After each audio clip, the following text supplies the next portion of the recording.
Presiden Prabowo Subianto membeberkan besarnya nilai devisa hasil ekspor komoditas Indonesia dalam sidang paripurna DPR dan MPR RI.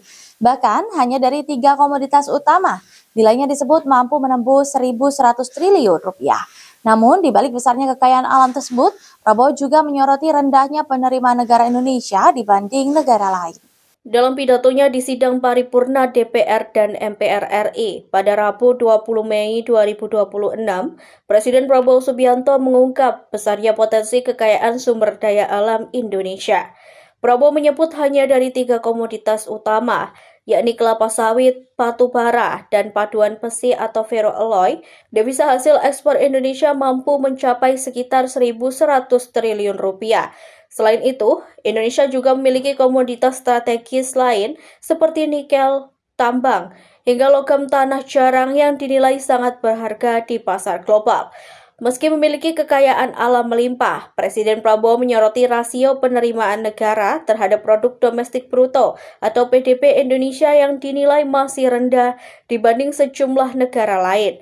Bahkan menurutnya, posisi Indonesia masih berada di bawah Malaysia, Kamboja, hingga Filipina dalam hal penerimaan negara terhadap PDB.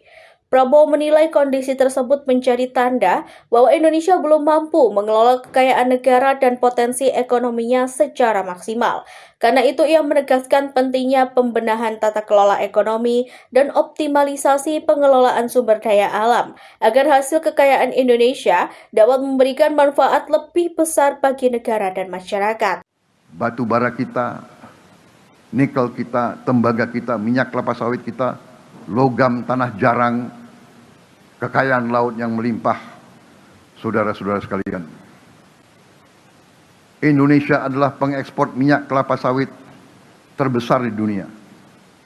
Devisa ekspor minyak kelapa sawit mencapai 23 miliar dolar, setara dengan 391 triliun rupiah pada tahun 2025. Indonesia juga adalah pengekspor batu bara terbesar di dunia.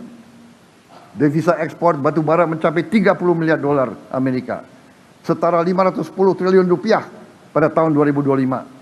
Selain itu, kita juga sekarang sudah jadi pengekspor paduan besi atau ferroalloys terbesar di dunia. Devisa ekspor paduan besi kita mencapai 16 miliar dolar, setara dengan 272 triliun rupiah pada tahun 2025.